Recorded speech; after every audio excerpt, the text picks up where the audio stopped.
Personal finance opinions YouTube channel में sector analysis की एक और वीडियो में आपको खुशामदीद। पाकिस्तान स्टॉक मार्केट में मुख्तलिफ सेक्टर्स के अंदर जो लिस्टेड कंपनीज़ हैं उसके हवाले से एक वीडियो सीरीज़ ऑलरेडी इस चैनल पे जारी है, जिसमें मुख्तलिफ सेक्टर्स को बारी बारी एनालिसिस के ज़रिए आपके सामने लाया जा रहा है। और इस वीडियो सीरीज़ में हर सेक्टर के अंदर जो भी डिविडेंड पेइंग कंपनीज़ हैं उनका डेटा रिसर्च करके कंपाइल करके आपके सामने रखा जाता है। और आज की जो वीडियो है ये oil and gas exploration sector के हवाले से है, जो कि पाकिस्तान स्टॉक मार्केट में जो डिविडेंड इन्वेस्टर्स हैं और वैल्यू इन्वेस्टर्स ख़ास तौर पे उनके लिए एक काफ़ी पॉपुलर और अट्रैक्टिव ऑप्शन है।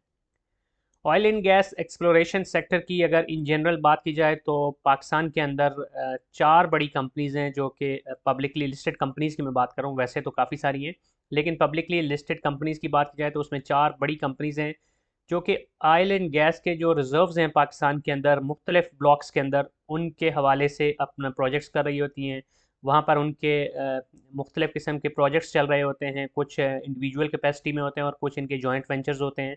और उसके ज़रिए जो फिर गैस या फिर उनको जो ऑयल मिलता है वो फिर रिफ़ाइन होता है और वो फिर मुल्क की ज़रूरियात पूरी करने के काम आता है। इस हवाले से ये कंपनीज़ वक्तन फ़वक्तन अपनी अनाउंसमेंट्स भी करती रहती हैं, जिसमें नए जो ज़खायर है वो भी दरियाफ़्त होते हैं, फिर उनकी टेस्टिंग का प्रोसेस होता है और सब्सीक्वेंटली जब वो सारा प्रोसेस मुकम्मल होता है तो फिर ये जो मुल्क की ज़रूरियात हैं उसको पूरा करने में काम आता है। इस वीडियो सीरीज़ के अंदर जो भी इंफॉर्मेशन आपके साथ शेयर की जाती है इसका मकसद सिर्फ आपको एजुकेट करना होता है और जो नेसेसरी इंफॉर्मेशन है उसको रिसर्च और कंपाइल की करके एक जगह पे कंसोलिडेट करके आपके सामने लाना होता है। ये किसी भी लिहाज से बायर सेल कॉल नहीं होती और साथ साथ इसमें किसी भी कंपनी को डीफेम करना या किसी कंपनी को अच्छा या किसी कंपनी को बुरा कहना इस वीडियो सीरीज़ का मकसद नहीं है। सबसे पहले हम देखेंगे आज जिस कंपनी को, वो है ओजीडीसी, जो कि मार्केट कैपिटल के हिसाब से देखा जाए तो oil and gas exploration sector की सबसे बड़ी कंपनी है। और अगर मार्केट कैपिटलाइजेशन की एज ऑफ नाउ इसकी बात की जाए तो इसका जो मार्केट कैपिटल है वो 532.36 बिलियन से ऊपर है। एक बड़ी कंपनी है और गवर्नमेंट एंटिटीज़ में शुमार होती है और इसके कुछ शेयर जो हैं पब्लिकली अवेलेबल हैं। फ्री फ्लोट इसका बहुत ज़्यादा नहीं है। और पाकिस्तान स्टॉक मार्केट में अगर ओवरऑल देखा जाए तो इस कंपनी के शेयर के अंदर काफ़ी हसल एंड बसल होती है, अच्छे वॉल्यूम्स लगते हैं और वक्तन फ़वक्तन मुख्तलिफ क्वार्टर्स के अंदर ये डिविडेंड भी अनाउंस करती रहती है। करंट प्राइस की अगर बात की जाए तो ओजीडीसी का जो शेयर है वो इस वक्त 123 रुपये 78 पैसे पे सेल हो रहा है। और इसकी अगर अर्निंग्स की बात करें ट्रेलिंग 12 मंथ्स की, यानी कि चार पिछले क्वार्टर्स कुल मिला के मार्च 2023 से लेके मार्च 2024 तक, अब तक जो चार क्वार्टर्स हैं उसमें इसकी जो ईपीएस बनती है वो बनती है 54 रुपये 90 पैसे। जबकि इसके नेट प्रॉफिट मार्जिन की बात की जाए ट्रेलिंग 12 मंथ के तो वो बनता है 52.16।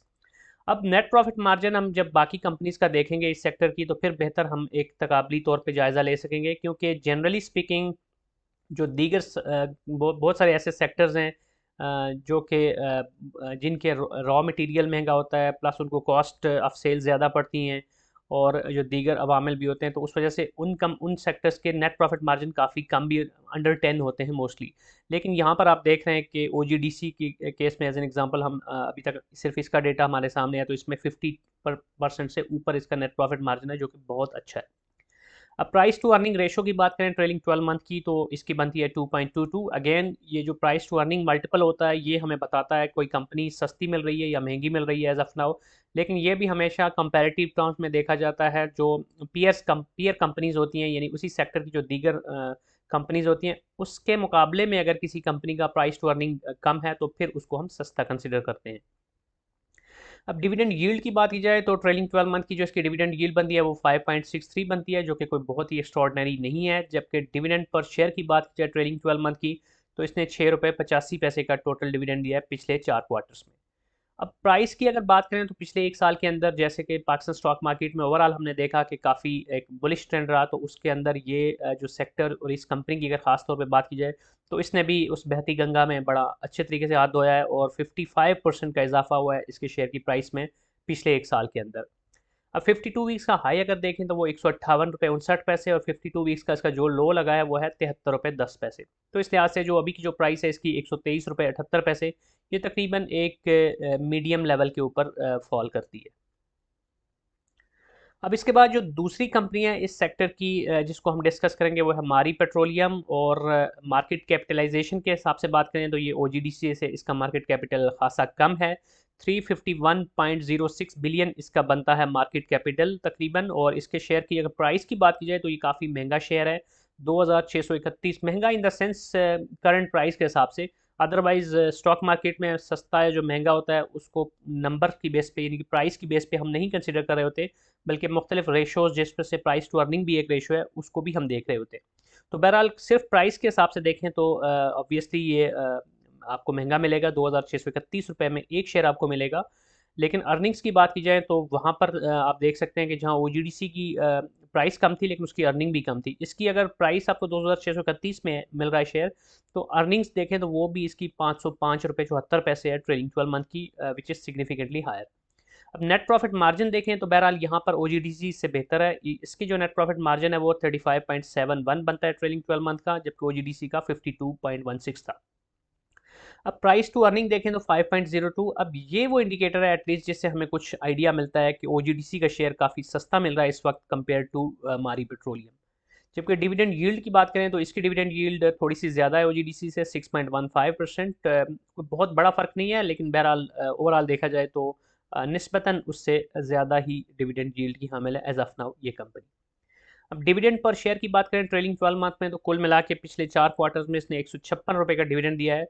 तो बहरहाल आप खुद देख सकते हैं कि एक शेयर जिसके प्राइस 2500 से ऊपर हो, 2600 से ऊपर हो, उसमें 156 रुपये का जो डिविडेंड है वो कोई बहुत बड़ा माने नहीं रखता। लेकिन अहम चीज़ ये है कि इन कंपनीज़ के अंदर आपको कैपिटल गेन का भी बहुत ज़्यादा चांस मिल रहा होता है। और इस केस में अगर बात करें तो एक साल के अंदर इसकी तकरीबन 70% के करीब प्राइस में अप्रिसिएशन हुई है मारी पेट्रोलियम की। तो डिविडेंड अगर आपको 6% मिल रहा है तो उसके बरक्स अगर 70%, 50%, 60% किसी को कैपिटल अप्रिसिएशन मिल रही है तो मोस्टली इस केस में लोग अपना कैपिटल जो प्रॉफिट है उसको बुक करते हैं और उसका फ़ायदा उठा लेते हैं। इसके बाद अगर 52 वीक्स की प्राइस रेंज की बात करें तो 2855 इसकी हाई और 1480 इसका लो रहा है। तो अभी जो प्राइस है वो 52 वीक्स के हाई के निस्बतन ज़्यादा करीब है। अब जो तीसरी कंपनी है इस लिस्ट में वो है पीपीएल। और पीपीएल की डिटेल में जाने से पहले एक चीज़ मैं क्लियर करूं कि ये जो तीनों कंपनीज अब तक मैं डिस्कस कर चुका हूं या कर रहा हूं, इसके बैकग्राउंड लाइट ग्रीन इसलिए रखा गया है कि ये शरिया कंप्लाइंट इंडेक्स का हिस्सा है। कोई भी कंपनी जो शरिया कंप्लाइंट इंडेक्स का एज ऑफ नाउ हिस्सा नहीं होगी उसका जो बैकग्राउंड है वो उसको लाइट रेडिश कलर में आपको दिखाया जाएगा। तो पीपीएल की अगर हम मार्केट कैपिटल की बात करें तो 311.3 बिलियन से ज़्यादा है इसका मार्केट कैपिटल। और इस सेक्टर के अंदर ये तीसरे नंबर पे आती है in terms of market capital. Current price की बात करें पाकिस्तान पेट्रोलियम लिमिटेड यानी पीपीएल के शेयर की तो वो 114 रुपये 42 पैसे है, जबकि ईपीएस की बात करें तो इसकी 41 रुपये 36 पैसे है। अब जो प्राइस है इसकी ओजीडीसी के काफ़ी करीब रहती है, 5-10 रुपये का ये फ़र्क होता है, लेकिन अर्निंग्स में देखें तो तकरीबन 13 रुपये का फ़र्क है, ओजीडीसी की अर्निंग इससे ज़्यादा है। नेट प्रॉफिट मार्जिन इसका देखें तो 37.89 बनता है ट्रेलिंग 12 मंथ का। तो यहाँ पर अभी तक ओजीडीसी का जो नेट प्रॉफिट मार्जिन है वो बाकी सबसे बेहतर है। अब प्राइस टू अर्निंग मल्टीपल की बात करें तो ये शेयर भी कंपेयर टू मारी आपको सस्ता मिल रहा है, 2.57 इसकी प्राइस टू अर्निंग रेशो है। लेकिन इस बावजूद इसकी जो ओजीडीसी के मुकाबले में अगर देखें तो बहरहाल अभी भी प्राइस निस्बतन कुछ ज़्यादा है प्राइस टू अर्निंग रेशो के पॉइंट ऑफ व्यू से। अब डिविडेंड यील्ड इसकी देखें तो वो बहुत कम है इसकी ट्रेलिंग 12 मंथ की, 3.77%। जबकि टोटल डिविडेंड अगर हम देखें ट्रेलिंग 12 मंथ्स में जो इसने दिया वो है सिर्फ 4 रुपये का। अब एक साल के अंदर बहरहाल इस पॉइंट ऑफ व्यू से देखें शेयर की प्राइस में अप्रिसिएशन की पॉइंट ऑफ व्यू से तो सबसे ज़्यादा प्राइस अप्रिसिएशन अब तक जो हमने 3 कंपनीज देखी है उसमें इसी की हुई है, 85.8% का इजाफा हुआ है। क्योंकि इसका शेयर एक मौके पे 55.9 पे था और जो हाई लगा वो 137 रुपये 90 पैसे। तो अभी जो प्राइस है ये कुछ थोड़ा सा नीचे है, लेकिन कुछ हफ्ते पहले इसकी प्राइस अपने 52 वीक्स के हाई के करीब गई थी। तो बहरहाल ये भी एक ऐसी कंपनी है जिसके अंदर भी कैपिटल गेन का भी काफ़ी ज़्यादा आपको मौका मिलता है। क्योंकि अभी तक जो हम तीनों कंपनीज डिस्कस कर चुके हैं, ख़ास तौर पे ओजीडीसी और पीपीएल की अगर बात की जाए तो इसमें वॉल्यूम्स भी काफ़ी अच्छे लग रहे होते हैं, इसलिए आपको अच्छा खासा मौका मिल रहा होता है मार्केट में कैपिटल गेन हासिल करने का भी। अब इस लिस्ट में जो चौथी कंपनी है वो है Pakistan oil fields limited POL. और इसका 135.106 बिलियन का मार्केट कैपिटल है जो कि काफ़ी कम है बाकी 3 कंपनीज के मुकाबले में।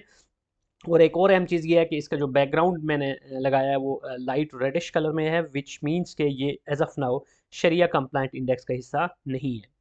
अब प्राइस की अगर बात करें तो 475 रुपये 97 पैसे के ऊपर इसका शेयर इस वक्त ट्रेड हो रहा है, जबकि अर्निंग्स बात करें अर्निंग पर शेयर की ट्रेलिंग 12 मंथ की, तो 126 रुपये 14 पैसे इसने टोटल अर्निंग दिखाई है पिछले 4 क्वार्टर्स में। नेट प्रॉफिट मार्जिन इसका 54.73, तो यहाँ पर आप देख सकते हैं कि नेट प्रॉफिट मार्जिन के पॉइंट ऑफ व्यू से जो तीनों कंपनीज हैं उसको उससे ज़्यादा इसका नेट प्रॉफिट मार्जिन है, जो कि एक ज़बरदस्त चीज़ है इस कंपनी के केस में।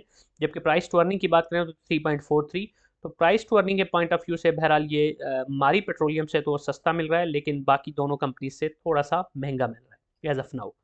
डिविडेंड यील्ड की बात करें तो यहाँ पर ये बाजी ले गया है, और सिर्फ बाजी नहीं ले गया बल्कि अच्छी खासी बाजी ले गया है, और बहुत ही ज़बरदस्त डिविडेंड यील्ड इसकी बनती है 19.67%, जो कि आप देख सकते हैं कि बाकी तीनों कंपनीज की जो डिविडेंड यील्ड है ट्रेलिंग 12 मंथ की वो डबल डबल फिगर्स में भी नहीं जा रही, जबकि इसकी डबल फिगर्स में ही नहीं बल्कि 20% के करीब है।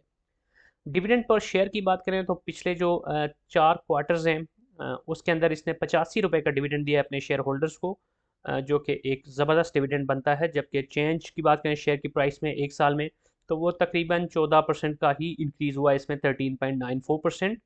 381 इसका लो रहा और 521 हाई रहा, और एज ऑफ नाउ इसकी प्राइस 475 पे है।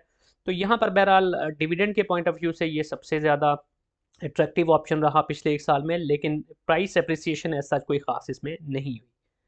तो ये वो 4 कंपनीज़ हैं जो कि oil and gas exploration sector में से हैं, जिनके हवाले से डिटेल्स आपके साथ शेयर की गई। यहाँ पर एक चीज़ और मैं वाज़ेह कर दूँ कि oil and gas exploration sector और जो दीगर ऑयल एंड गैस का सेक्टर हो गया या एनर्जी से रिलेटेड और भी कुछ मुख्तलिफ सेक्टर्स का जो एक बड़ा प्रॉब्लम है वो लिक्विडिटी का है, यानी कि इनको जो सर्कुलर डेट है उसकी वजह से काफ़ी प्रॉब्लम्स का सामना रहता है। इनके बहुत ज़्यादा जो वाजिबात हैं उनकी जो अदम अदायगी होती है, तो उसकी वजह से एक पूरा जो सर्कुलर डेट होता है उसका ये शिकार होकर कुछ मुश्किलात का शिकार रहती हैं। तो इस चीज़ को भी आपने जहन में रखना है, क्योंकि ये नंबर्स तो आपके सामने जो हैं वो सिर्फ आपको इनका एक रिफ्लेक्शन दिखा रहे हैं कि किस तरह की परफॉर्मेंस रही है, लेकिन कैश इन हैंड कितनी है इनके पास, और इनको अपना बिजनेस चलाने के लिए और अपने एक्सपेंशन प्लान्स के लिए और अपने जो ऑपरेशंस हैं उनको बेहतर तौर पे ऑर्गेनाइज रखने के लिए कितना ज़्यादा लिक्विडिटी अवेलेबल है इनके पास, वो भी एक अहम फैक्टर होता है। तो उस चीज़ को भी आपने जहन में रखना है। ओवरऑल देखा जाए तो मैं अगर अपनी पर्सनल बात करूं तो इस सेक्टर की कंपनीज़ के अंदर मैं जब भी इन्वेस्ट करता हूं तो वो मैं उस पॉइंट ऑफ व्यू से कर रहा होता हूं कि टारगेट बेस्ड इसके अंदर आप इन्वेस्टमेंट करें। मिसाल के तौर पे ओजीडीसी के अंदर मैंने पिछले एक साल के अंदर 3 से 4 दफ़ा कैपिटल बुक किया है, प्रॉफिट बुक किया है, क्योंकि इनके अंदर चूँकि डिविडेंड को बहुत बड़ी अमाउंट में मिल नहीं रहा होता। ओजीडीसी की एग्जांपल अगर आप देखें या फिर आप पीपीएल की देख लें या इवन मारी पेट्रोलियम की, तो इसमें फिर बेहतर यही होता है कि बजाय आप 6% डिविडेंड को देखते रहें, 5% डिविडेंड को देखते रहें, आपको जब अगर 10% 15% कैपिटल अप्रिसिएशन की से मिल रही है तो उसको बुक करके दोबारा से फिर आप अपॉर्चुनिटी को तलाश करें और वहाँ पे फिर से इसके अंदर एंट्री लें। तो कई दफ़ा आप मल्टीपल टाइम्स अगर आप प्रॉफिट इस तरह बुक कर लेते हैं तो आप अच्छा खासा ओवरऑल क्यूमुलेटिव गेन हासिल कर सकते हैं।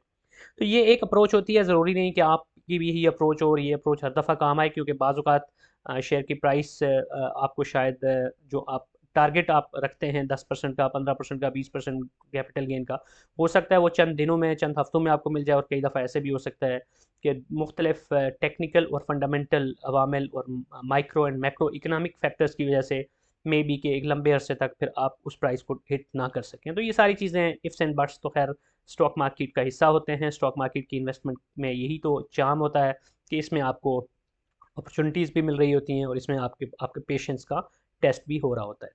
तो आई होप कि आज की वीडियो में जो इन्फॉर्मेशन आपके साथ शेयर की गई ये आपके लिए यूज़फुल होगी, और अब आने वाली इस सीरीज़ की वीडियो में किस सेक्टर को कवर किया जाए वो भी आप कमेंट सेक्शन में तजवीज़ दे सकते हैं। और चूँकि बैंकिंग सेक्टर, सीमेंट सेक्टर और पावर सेक्टर के हवाले से भी ऑलरेडी वीडियोज़ पब्लिश की जा चुकी हैं, तो उनको भी आप इस प्लेलिस्ट में देख सकते हैं। अगेन अगर आपको ये वीडियो पसंद आई है तो चैनल को सब्सक्राइब करना, वीडियो को लाइक करना, बेल आइकन को प्रेस करना मत भूलिएगा। Thank you very much.